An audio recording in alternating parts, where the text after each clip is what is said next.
É sempre temerário falar de preço do Bitcoin, especialmente em meio à turbulência, ao furacão, em meio ao que é o maior conflito desde a guerra da Ucrânia em 2022.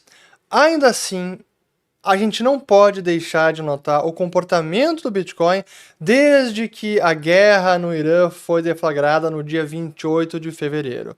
Porque o que nós vimos nos últimos meses foi o ouro sendo usado e considerado o grande ativo de proteção, especialmente contra as tensões geopolíticas, por conta do risco geopolítico. Mas é curioso registrar que quando este risco geopolítico se materializa, quando ele vira realidade, iniciou a guerra no Irã, quem é que está performando muito bem nesses 15, 16 dias? Pois é justamente o Bitcoin, inclusive superior ao ouro, e é o que eu preciso falar nesse vídeo. Então, como eu digo, é arriscado falar de preço, no curtíssimo prazo pode acontecer muita coisa, mas é um comportamento que a gente precisa sim destacar. Primeiro de tudo, o que a gente viu no início do confronto, que foi no dia 28 de fevereiro, na virada ali da sexta para o sábado, nas primeiras horas dos ataques americanos e israelenses contra os alvos no Irã, e já com o assassinato lá do líder, o Khamenei, nenhum mercado aberto, a não ser Bitcoin, que é negociado 24 horas por dia, todos os dias da semana. Então era o único ativo que poderia precificar otimismo, pessimismo, aversão a risco, apetite para risco, enfim. O que nós vimos naquele comecinho, nas primeiras horas ali, na madrugada do sábado 28 de fevereiro, o Bitcoin caindo de 65 mil dólares para cerca de 63 mil dólares. Porém, desde então, o que aconteceu foi uma alta de mais ou menos, vamos lá, colocar aqui para a mínima de sábado, 63 mil dólares, até o momento que está em quase 75 mil dólares, cerca de 18% de alta nesse período. E o que aconteceu com o ouro? Bom, o ouro chegou a ser negociado na abertura dos mercados na segunda-feira a 5.400 dólares por onça Troy. E desde então vem em queda, agora está sendo negociado em 5 mil. Então é curioso observar como neste momento em que o risco geopolítico virou realidade, quem acabou tendo um desempenho melhor e provando ser um ativo anti-guerra, mais de proteção, foi o Bitcoin e não o ouro. E tem algumas explicações para isso que eu já vou elaborar, mas vale fazer também um repassado, uma comparação, além do Bitcoin contra o ouro. Nesse período, a gente viu o Treasury americano de 10 anos, então US Treasury 10-year, subir em rendimento, então o juro aumentou, o que significa que caiu o preço do título, possivelmente por preocupações com relação à inflação, já que está subindo o petróleo, que foi o principal ativo que se valorizou, ultrapassando 100 dólares o barril de petróleo, tanto o Brent quanto o WTI, se bem que hoje que eu estou gravando, que é a segunda-feira, final do dia, o petróleo deu uma cedida. O dólar index subiu um pouquinho, chegou a tocar quase, ultrapassou um pouco 100, voltou para o nível de 99. SP500 caiu, estava ali perto de 6.900 e caiu para perto de 6.700 pontos. E assim como o ouro também caiu, então os grandes ativos nesse período foram o Bitcoin e petróleo também.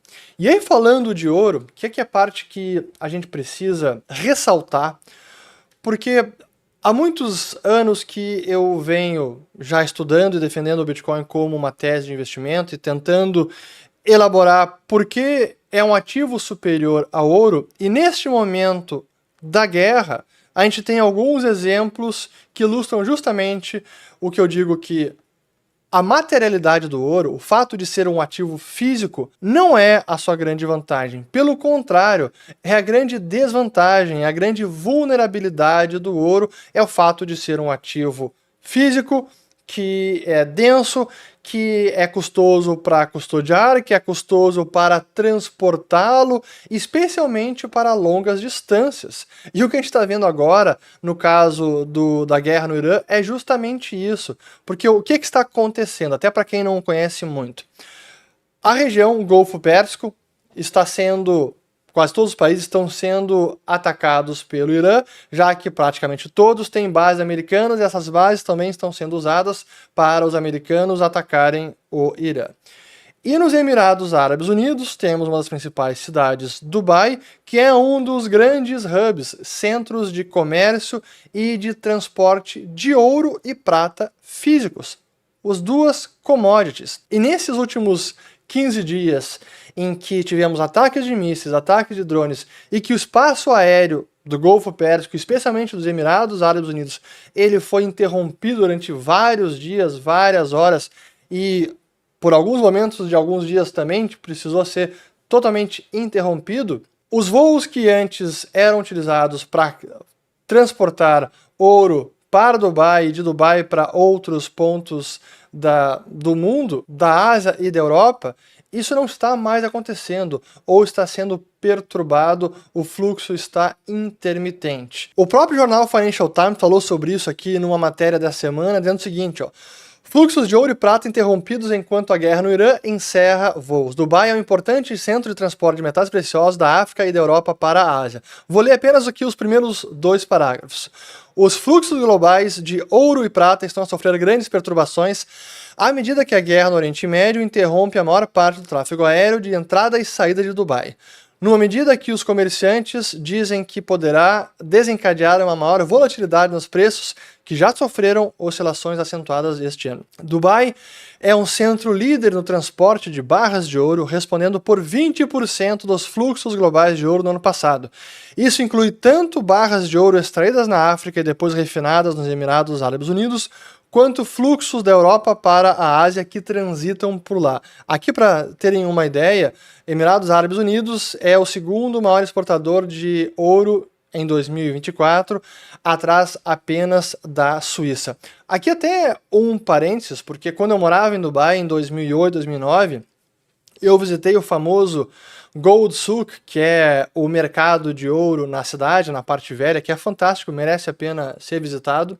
E foi lá que eu comprei as minhas 2 primeiras moedas de ouro, quando, em junho mais ou menos de 2009, o ouro era cotado ao redor de 900 dólares por onça Troy. Isso meados de 2009. Depois acabei vendendo por Bitcoin, inclusive essas moedas de ouro, mas enfim, isso aconteceu no Gold Souk. E o que acontece neste momento é que a negociação de ouro em Dubai está até registrando um leve desconto em relação ao preço de Londres, justamente por conta dessas perturbações na carga aérea, no transporte de ouro, porque está havendo uma oferta em excesso, mais ouro em Dubai do que deveria haver nesse momento, então o preço lá está com desconto.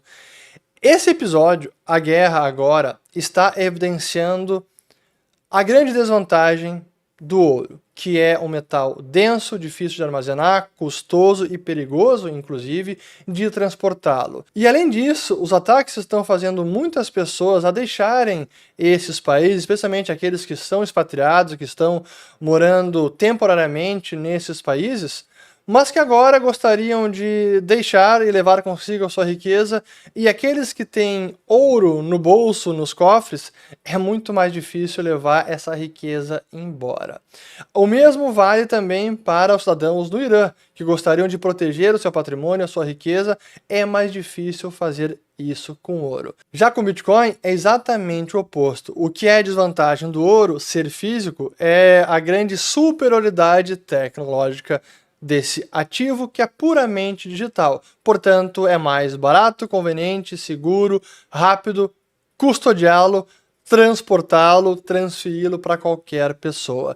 Inclusive no Irã, e tem aqui uma análise bem interessante da Chain Analysis, do dia 3 de março, mostrando a saída de Bitcoin, stablecoins, enfim, cripto em geral, depois que os ataques começaram contra o país. Primeiro, com um grande saque de exchanges, as corretoras no Irã, em que os usuários transferiram então para carteiras próprias, autocustodiadas, e boa parte desse saldo continua não gasto, então aqui era quase 60%. E como a atividade de Bitcoin e criptos no Irã costuma disparar justamente em momentos de tensão geopolítica e que então essa tecnologia tem servido como uma válvula de escape para os iranianos. E aqui mostrando como os saques aumentaram nas primeiras horas dos ataques e nos dias subsequentes. O que me faz lembrar de uma entrevista bem recente do famoso investidor americano Stanley Druckenmiller, quem eu muito admiro, muito respeito e com quem eu muito aprendi,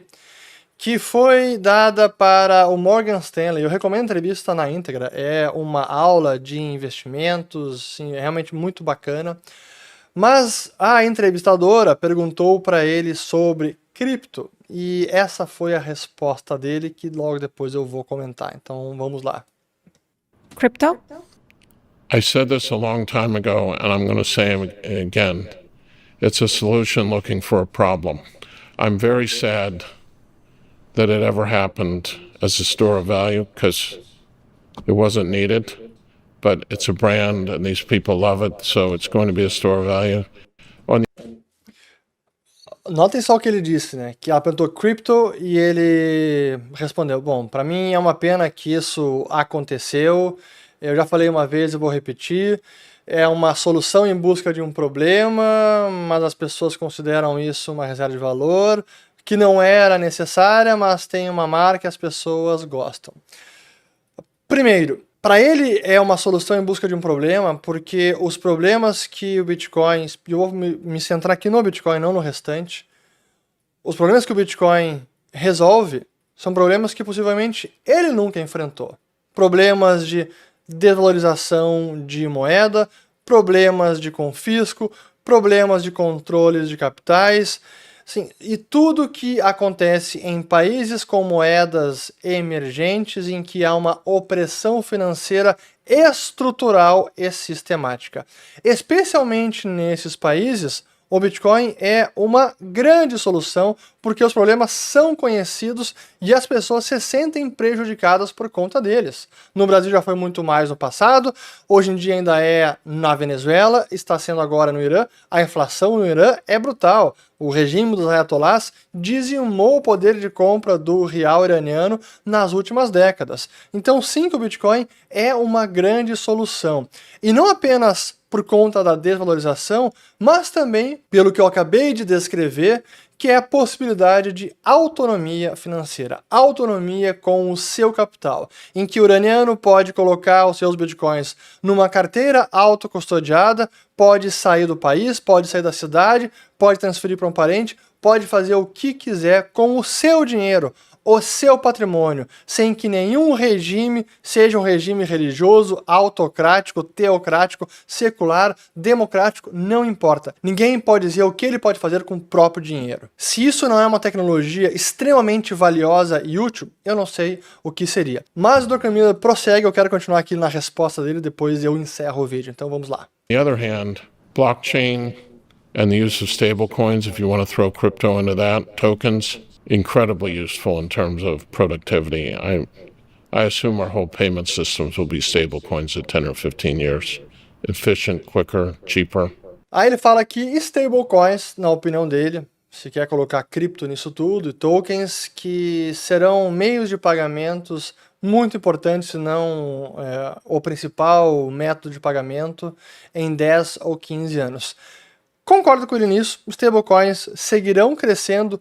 Por sinal, preciso sempre relembrar da nossa parceria aqui do canal, da Coinbase, para aqueles que quiserem entrar neste mercado, conhecer como funciona Bitcoin, como funciona também as stablecoins. A Coinbase tem disponível para compra e venda o USDC, que é a stablecoin da Circle. Vou deixar o código QR aqui na tela, link na descrição do vídeo, para quem quiser abrir sua conta na Coinbase e começar a negociar Bitcoin e criptomoedas, assim como a USDC. Mas sim, eu concordo com o Druckenmiller que as stablecoins tendem a crescer. Porém, elas não são comparáveis ao Bitcoin. Primeiro porque as stablecoins são semi-centralizadas, então é um híbrido, tem um emissor por trás, mas as stablecoins, os tokens, transitam numa rede descentralizada, como a rede do Ethereum, uma blockchain Solana, Ethereum, etc. Enquanto o Bitcoin é sim descentralizado. Não tem uma autoridade central, não tem uma entidade emissora por trás e, portanto, qualquer usuário pode transacionar, qualquer cidadão pode ter total autonomia do seu patrimônio, do seu capital e custodiá-lo e transportá-lo como bem quiser. Não sei se o preço do Bitcoin vai despencar nas próximas horas ou nos próximos dias, mas esse não é o ponto fundamental aqui. A questão é entender que é uma tecnologia, sim, que tem enorme utilidade, que é uma rede valiosa e que esse ativo escasso digital é a melhor forma de autonomia financeira no século XXI. E se isso não é algo fantástico e que resolve inúmeros problemas, eu não sei o que mais seria. Então, respeito, mas discordo completamente da resposta do Stanley Druckenmiller e talvez por esses motivos, por essas características intrínsecas e únicas do Bitcoin, que nesses últimos dias, últimas 2 semanas, este ativo tem tido um desempenho melhor até mesmo do que o ouro, que é o ativo de proteção dos últimos milênios, ou refúgio de segurança. Quem sabe agora é apenas uma amostra do que o Bitcoin pode se tornar nos próximos anos, nas próximas décadas. Espero ter gostado, compartilhe esse vídeo, se inscreva no canal, ative o sininho e volto no próximo. Valeu!